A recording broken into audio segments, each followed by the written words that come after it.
Hello everyone. હવે આપણે જે માઇક્રોબિયલ બાયોડાયવર્સિટીનું જે પેપર છે એમાં યુનિટ 2 તરફ મૂવ ઓન થઈએ. ક્લિયર? તો યુનિટ 2ની અંદર જે પેપર છે કે that is the topic, that is the determination of G plus C content. Clear?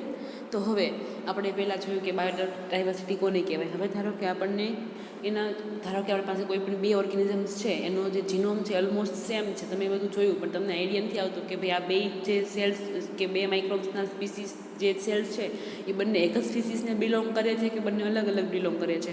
તો કોઈ બી માઇક્રોબ્સ છે કે જે અલગ અલગ માઇક્રોબ્સ છે એના જીનોમને કમ્પેર કરવા માટે, એને જીનોમ ડાયરેક્ટલી કમ્પેર કરવા માટે અલગ અલગ બે ટેકનિકનો યુઝ કરી શકો છો.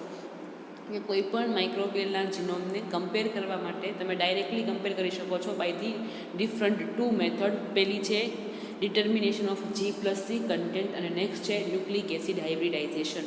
જે ન્યુક્લિક એસિડ હાઇબ્રિડાઇઝેશન આપણે સેકન્ડ લેક્ચરની અંદર જોઈશું. અત્યારે આપણે ડિસ્કસ કરીએ determination of G means guanine અને C મીન્સ સાઇટોસિન છે. બંને શું છે? નાઇટ્રોજન બેઝ છે, કે જે મોસ્ટલી છે એ ડીએનએની અંદર નાઇટ્રોજન બેઝ છે એ આવેલા હોય છે. આપણને ખબર છે કે ડીએનએ છે એ 3 પોર્શનનું બનેલું હોય. First of all nitrogen base, middle પોર્શનમાં આવશે પેન્ટોઝ શુગર અને નેક્સ્ટ આવશે that is the phosphate group. Clear? તો આ એનો મોનોમર યુનિટ છે. આખો 3 વસ્તુ ભેગી થઈ અને આખો એક મોનોમર બને છે ડીએનએનો, અને આ બધા મોનોમર જોડાય અને આખું ડીએનએ છે એ ફોર્મ થાય છે.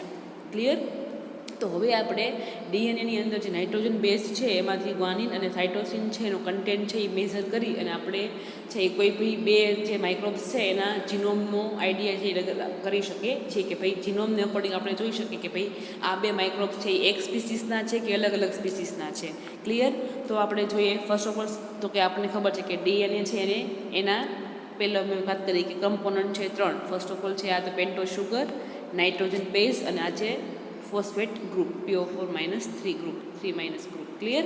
તો હવે જોયું તો કે જે નાઇટ્રોજન બેઝ છે એમાં પણ પ્યુરિન અને પિરિમિડિન અલગ અલગ બે ટાઈપના નાઇટ્રોજન બેઝ છે, અને પ્યુરિન અને પિરિમિડિન અને બે પ્યુરિન અને બે પિરિમિડિન નાઇટ્રોજન બેઝ છે એ જોવા મળે છે. આપણે વાત કરીએ ડીએનએની, આપણે આરએનએની વાત કરતા નથી. આમ જોવા જઈએ તો 5 નાઇટ્રોજન બેઝ છે.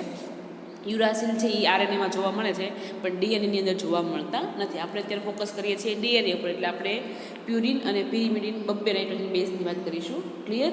તો હવે એમાં છે A, T, G અને C આ 4 અલગ અલગ ટાઈપના નાઇટ્રોજન બેઝ છે એ તમને તમારા ડીએનએના કન્સ્ટ્રક્શનની અંદર છે એ જોવા મળે છે.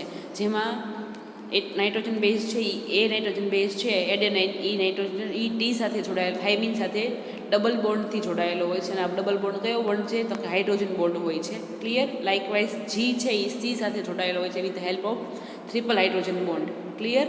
તો તમારા જે ડીએનએ છે એની અંદર એડેનોસાઇન છે, એડેનિન છે એ થાઇમિન સાથે ડબલ હાઇડ્રોજન બોન્ડથી જોડાયેલો હોય છે, જ્યારે ગ્વાનિન છે એ સાઇટોસિન સાથે ટ્રિપલ હાઇડ્રોજન બોન્ડથી છે એ જોડાયેલો હોય છે. આ તો બેઝિક છે, આપણે બધાને ખબર જ છે કે આવું હોય છે ડીએનએની અંદર. ક્લિયર?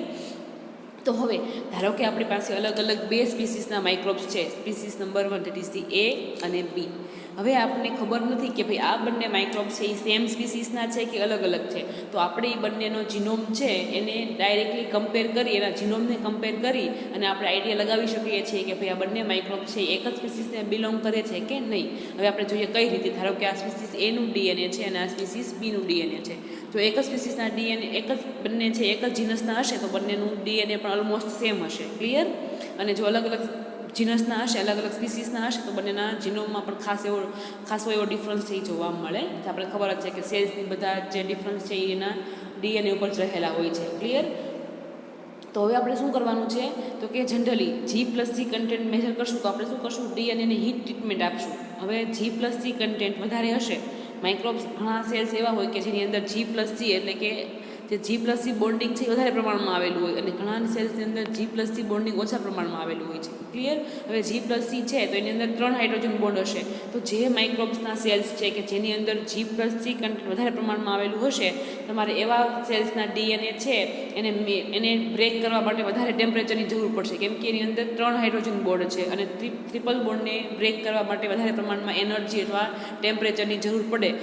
અને જ્યારે ડબલ બોન્ડ G અને A અને T છે એની વચ્ચે ખાલી ડબલ બોન્ડ જ છે, તો ડબલ બોન્ડને તોડવા માટે ઓછી એનર્જીની જરૂર પડશે. એટલે કે જેવા એવા કોઈ પણ સ્પીસીસના માઇક્રોબ્સ કે જેની અંદર G+C કન્ટેન્ટ વધારે પ્રમાણમાં હશે, તો એને બ્રેક કરવા માટે વધારે પ્રમાણમાં ટેમ્પરેચરની જરૂર પડશે. ક્લિયર? આપણને ખબર જ છે કે DNA છે એ કેવું છે, હીટ સેન્સિટિવ છે. જેવું તમે ટેમ્પરેચર આપશો એટલે ડબલ સ્ટેન્ડર્ડ DNA છે એ પોતે શું થઈ જશે, બ્રેક થઈ જશે અને પોતે સિંગલ સ્ટેન્ડની અંદર કન્વર્ટ થઈ જશે. ક્લિયર? તો હવે આપણે જોઈએ, ધારો કે આપણે શું કર્યું છે, DNA છે ડબલ સ્ટેન્ડર્ડ DNA, આ તમારું ડબલ સ્ટેન્ડર્ડ DNA છે. ક્લિયર? એને હીટ ટ્રીટમેન્ટ આપી છે, એટલે કે ટેમ્પરેચર પ્રોવાઈડ કરો છો, તો એ ધીમે ધીમે શું થઈ જશે, ડિનેચર થઈ જશે, બિકોઝ કે એની વચ્ચેના હાઇડ્રોજન બોન્ડ છે એ બ્રેક થઈ જશે. ક્લિયર? તો હાઇડ્રોજન બોન્ડ બ્રેક થઈ જશે. ધારો કે અહીંયા જે માઇક્રોબ્સ છે એની પાસે G+C વધારે પ્રમાણમાં છે, એટલે કે એનું આખું DNA છે એની અંદર G+C બેઝ પેરિંગ વધારે પ્રમાણમાં આવેલું છે. તો આવા ડબલ સ્ટેન્ડર્ડ DNA વાળું કે જેની પાસે G+C કન્ટેન્ટ વધારે પ્રમાણમાં આવેલું છે, એને ડબલ સ્ટેન્ડમાંથી સિંગલ સ્ટેન્ડમાં કન્વર્ટ કરવા માટે તમારે વધારે ટેમ્પરેચર, વધારે એનર્જીની જરૂર પડે છે. ક્લિયર? હવે તમે જ્યારે આનો ગ્રાફ પ્લોટ કરો છો ત્યારે તમને શું મળશે, તો કે ગ્રાફ અહીંયા લેવાનું તમારે એબ્ઝોર્બન્સ એટ 260 નેનોમીટર અને અહીંયા લેવાનું તમારે ટેમ્પરેચર. ક્લિયર? આપણે ગ્રાફમાં જોઈએ. ક્લિયર? તો આપણે શું કર્યું છે, અલગ અલગ બે માઇક્રોબ્સની સ્પીસીસ લીધી છે, એ અને બી. આપણે એના જીનોમને કમ્પેર કરવાનો છે. તો આપણે શું કરશું, એને મેલ્ટિંગ ટેમ્પરેચર પ્રોવાઈડ કરશું. એને અલગ રાખશું અને બીને અલગ રાખશું, બંનેને મિક્સ નહીં કરી અલગ અલગ રાખશું. બંનેને આપણે ટેમ્પરેચર આપશું અને એને આપણે ટેમ્પરેચર આપી ધીમે ધીમે ટેમ્પરેચર આપતા જશું અને પછી એની એમાંથી થોડુંક સેમ્પલ બહાર લઈ લેશું અને પછી આપણે એની એબ્ઝોર્બ એટલે કે ઓડી લેશું. ક્લિયર? હવે જેમ જેમ ડબલ સ્ટેન્ડર્ડ DNA છે સિંગલમાં કન્વર્ટ થતું જશે એમ એની ઓડી વધતી જશે, કેમ કે સિંગલ સ્ટેન્ડર્ડ DNA વધતું જશે એમ એની એબ્ઝોર્બન્સ પણ વધતી જશે, કેમ કે તમારું મિક્સર છે એમાં DNAની સંખ્યા વધી જશે. અહીંયા હશે ડબલ સ્ટેન્ડર્ડ DNA, આવું મિક્સરમાં હશે, પણ જેવું જેવું સિંગલમાં કન્વર્ટ થશે એમાં લાઇકવાઇઝ એની સંખ્યા છે એ મિક્સરમાં વધી જશે, કે પોતે સિંગલ ફોર્મમાં કન્વર્ટ થઈ જશે.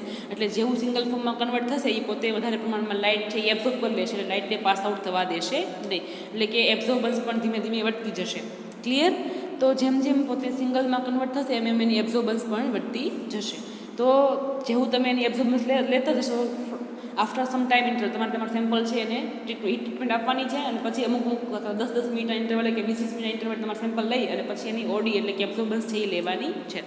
એ જેવું સિંગલ સેલમાં કન્વર્ટ થવાનું સ્ટાર્ટ કરી દેશે એવું એની ઓબ્ઝર્બન્સ પણ ઇન્ક્રીઝ થવા બનશે. ઓડી પર એટલે કે લાઇટ છે એ વધારે પ્રમાણમાં પાસ આઉટ થઈ જશે. સોરી, મેં પહેલાં કીધું કે લાઇટ ઓછી પાસ થશે નહીં, વધારે લાઇટ પાસ થઈ જશે. ધારો કે ડબલ સ્ટેન્ડર્ડ DNA છે એમાંથી એ પોતે સિંગલ સેલમાં કન્વર્ટ થઈ જશે, એટલે વધારે પ્રમાણમાં લાઇટ છે અહીંયાથી પાસ આઉટ થઈ જશે અને તમને ઓડીથી વધારે પ્રમાણમાં મળતી જશે. ક્લિયર? તો તમે જ્યારે એની એબ્ઝોર્બન્સ લેશો ત્યારે તમને શું મળશે, આવો કર્વ મળશે, આવો ગ્રાફ છે જોવા મળશે. એ તમે જોઈ શકો છો. તો ગ્રાફ થઈ અહીંયા છે DSDNA, ધીમે ધીમે એ શું થઈ જશે, SSમાં કન્વર્ટ થવા માંડશે. એ DS રહેશે, ત્યારબાદ જેમ જેમ ટેમ્પરેચર વધશે એમ પોતે SSમાં કન્વર્ટ થવા માંડશે. ક્લિયર? તો એની એબ્ઝોર્બન્સ છે એ ધીમે ધીમે વધતી જશે. આ તમારો ગ્રાફ, અને તમને આવો છે એ કંઈક ટાઈપનો ગ્રાફ છે એ મળે છે. ક્લિયર? હવે આ તમને આવો રેઇઝિંગ ગ્રાફ મળે છે. તો આ ગ્રાફ છે એનું જે મિડ પોર્શન છે તમારે એનું મિડલ પોર્શન છે એ લેવાનું છે. અને મિડ પોર્શન છે એ જ્યાં તમારા ટેમ્પરેચરને ટચ કરે એ ટેમ્પરેચરને શું કહેશો આપણે, melting temperature. Clear? Mid point of the rising curve known as the melting temperature, that is the TM. Clear? કે જ્યારે તમારું ડબલ સ્ટેન્ડર્ડ DNAનું કોઈ બી સેમ્પલ છે તમે જ્યારે એને હીટ ટ્રીટમેન્ટ આપો છો ત્યારે DNA વચ્ચેના હાઇડ્રોજન બોન્ડ છે એ બ્રેક થઈ જાય છે, અને બ્રેક થઈ જવાને કારણે પોતે સિંગલ સ્ટેન્ડની અંદર કન્વર્ટ થઈ જાય છે. અને આફ્ટર આખા પ્રોટોકોલ દરમિયાન તમારે શું કરવાનું છે, અમુક ટાઈમ ઇન્ટરવલે તમારા ફ્લાસ્કમાં તમારે થોડું સેમ્પલ લેતું જવાનું છે, અને સેમ્પલ તમારે ઓડી છે એ લેતી રહેવાની છે. અને તમે ઓડી લેશો તમે ઓડીથી ધીમે ધીમે ઇન્ક્રીઝ થતી જશે, કેમ કે ડબલ સ્ટેન્ડર્ડ DNA છે ધીમે ધીમે સિંગલમાં કન્વર્ટ થતું જશે, અને એટલા માટે એની ઓબ્ઝર્બન્સ છે એ ધીમે ધીમે વધતી જશે. અને તમને આવા એસ શેપનો ગ્રાફ છે એ જોવા મળે છે, એટલે કે રાઇઝિંગ ગ્રાફ છે એ જોવા મળે છે. અને રાઇઝિંગ ગ્રાફ છે તમારે એનો મિડ પોઈન્ટ લેવાનો છે, અને રાઇઝિંગ ગ્રાફના જે મિડ પોઈન્ટ છે એને કહેશું આપણે melting temperature of DNA, TM. Clear? જો G+C કન્ટેન્ટ વધારે હશે તો એની અંદર તમને TM પણ વધારે મળશે ને. ક્લિયર? અને જો G+C કન્ટેન્ટ તમારા સેલ્સમાં ઓછું હશે તો તમારો ગ્રાફ છે અને ટેમ્પરેચર વધારે જોશે મેલ્ટ થવા માટે, એટલે એનું TM પણ ઓછું હશે. જો G+C ઓછું હશે તો એનું TM પણ ઓછું હશે. ક્લિયર?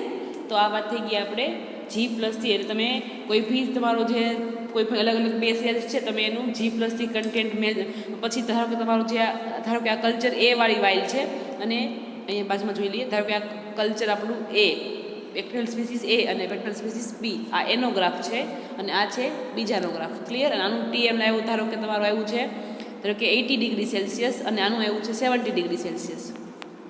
ક્લિયર? Melting temperature. તો આનો મતલબ થશે કે તમે આમ અલગ અલગ બે સેલ્સને કમ્પેર કરી શકો. આનું કોઈ 80 છે અને આનું 70 છે, તો વચ્ચે 10 ડિગ્રી સેલ્સિયસ જેટલો ડિફરન્સ જોવા મળે છે. ક્લિયર? તો તમે એવું કહી શકો કે ભાઈ એ 10 ડિગ્રી સેલ્સિયસ જેટલો ડિફરન્સ છે, એનો મતલબ કે બંને છે એ અલગ અલગ સ્પીસીસના હશે. બંને સેલ્સ છે એ સેમ સ્પીસીસ છે એને બિલોંગ કરતા નથી. ક્લિયર?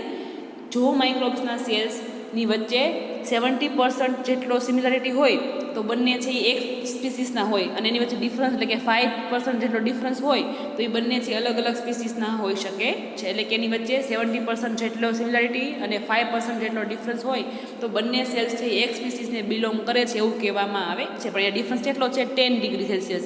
એટલે બંને છે એક જીનસના એટલે કે એક સ્પીસીસને બિલોંગ કરતા નથી. જો એની વચ્ચે 5% ડિફરન્સ હોત તો કહી શકાય કે ભાઈ બંને છે એક સ્પીસીસને બિલોંગ કરે છે. 5% જેટલો ડિફરન્સ અથવા 70% જેટલી સિમિલારિટી જે હોવી જોઈએ તો જ બંને સેલ્સ છે એક જીનસના અથવા એક સ્પીસીસના છે એવું કહેવામાં આવે છે. ક્લિયર? 70% અથવા મોર ધેન 70%, પણ 70%થી ઓછા હશે તો એ કહેશું આપણે અલગ અલગ જીનસને બિલોંગ કરે છે એવું કહેવામાં આવે છે. અહીંયા ડિફરન્સ કેટલો છે? 10% ડિફરન્સ છે. તો આપણે એને બંને સેલ્સ છે એ અને બી બંને સ્પીસીસ છે એને એક જીનસના છે એવું કહી શકશું નહીં, કેમ કે બંને વચ્ચે 5 ડિગ્રી સેલ્સિયસ 5 ડિગ્રી કરતાં પણ વધારે પ્રમાણમાં ડિફરન્સ છે એ જોવા મળે છે. ડિફરન્સ 5 ડિગ્રી અથવા એના કરતાં ઓછો હોવો જોઈએ, અથવા એની વચ્ચે 70% અથવા એની કરતાં વધારે છે એ સમાનતા હોવી જોઈએ તો જ બંને છે એક જીનસના છે એવું કહેવામાં આવે છે. ક્લિયર?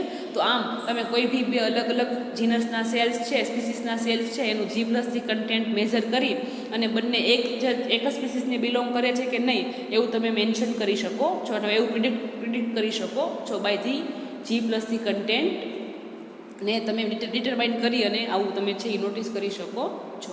ક્લિયર? હવે તમે એક્ઝામ્પલ જોઈ લઈએ કે એવા સેલ્સ કે જેની અંદર G+C કન્ટેન્ટ છે એ વધારે પ્રમાણમાં આવેલું છે, અને અમુક એવા એક્ઝામ્પલ કે જેની અંદર G+C કન્ટેન્ટ છે એ ઓછા પ્રમાણમાં આવેલું છે. એક્ઝામ્પલ જોઈ લઈએ તો કે પેલું જોઈ લઈએ તો કે first is the high G+C કન્ટેન્ટવાળા સેલ્સને એક્ઝામ્પલ જોઈ લઈએ. એવા કે જેની અંદર G+C કન્ટેન્ટ છે એ વધારે પ્રમાણમાં આવેલું છે. તો કે આપણે વાત કરીએ પહેલાં અહીંયા તો કે ગ્રામ પોઝિટિવના સેલ્સની, તો કે પહેલું છે ડેટ ઇઝ ધી એક્ટિનોમાઇસિટીસ છે એની અંદર પણ હાઈ G+C જોવા મળે છે. ત્યારબાદ છે તો કે કોરિની બેક્ટેરિયા છે એની અંદર પણ હાઈ G+C કન્ટેન્ટ જોવા મળે છે. ત્યારબાદ છે તો કે માઇકોબેક્ટેરિયમ છે, પછી બિફિડોબેક્ટેરિયા છે. આ બધા ગ્રામ પોઝિટિવના સેલ્સ છે કે જેની અંદર G+C કન્ટેન્ટ છે એ હાઈ પ્રમાણમાં જોવા મળે છે. ત્યારબાદ જોઈ લઈએ તો કે લો G+C કન્ટેન્ટ કોનામાં જોવા મળે છે, તો કે આપણે અહીંયા ગ્રામ પોઝિટિવ સેલ્સની વાત કરીએ છીએ તો ગ્રામ પોઝિટિવ સેલ્સની અંદર લો G+C કન્ટેન્ટવાળા સેલ્સ કયા કયા છે, તો કે બેસિલસના બધા સેલ્સ એટલે કે બેસિલસ જીનસના સેલ્સ બધા. પછી નેક્સ્ટ છે આખી એની ફેમિલી. પછી નેક્સ્ટ છે ધેટ ઇઝ ધી સ્ટેફાઇલોકોકસ, સ્ટેપ્ટોકોકસ, લ્યુકોનો સ્ટોક. આ બધા છે એની અંદર લો G+C કન્ટેન્ટ. પછી ક્લોસ્ટ્રીડિયા, આ બધાની અંદર G+C કન્ટેન્ટ છે લો પ્રમાણની અંદર છે એ જોવા મળે છે. ક્લિયર? તો તમે કોઈ બી જે સેલ્સ છે એના G+C કન્ટેન્ટ દ્વારા પણ તમે એની વચ્ચે એની જીનોમની વચ્ચે સિમિલારિટી અથવા ડિફરન્સ છે એ જોઈ શકો છો કે ભાઈ બંને સેલ્સ છે એક જીનસના છે કે અલગ અલગ જીનસના એવું તમે પ્રિડિક્ટ છે કરી શકો છો. ક્લિયર? તો કે બંને સેલ્સ એક જીનસના હોવા માટે એની પાસે શું હોવું જોઈએ, કેવા હોવો જોઈએ, તો કે એની વચ્ચે 5% જેટલો છે અથવા એનાથી ઓછો ડિફરન્સ હોવો જોઈએ, અથવા એની પાસે 70% અથવા એની કરતાં વધારે સમાનતા હોવી જોઈએ તો જ બંને સેલ્સ છે એ એક જીનસના છે અથવા એક સ્પીસીસના છે એવું કહેવામાં આવે છે.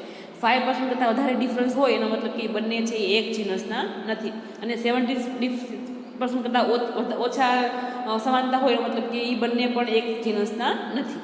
ક્લિયર? તો તમે આના અકોર્ડિંગ કોઈ બી બે સેલ્સના જીનોમને કમ્પેર કરી અને એનું જીનસ એક છે કે નહીં એવું તમે પ્રિડિક્ટ છે કરી શકો છો. That's all about the determination of G+C content. Clear? That's it.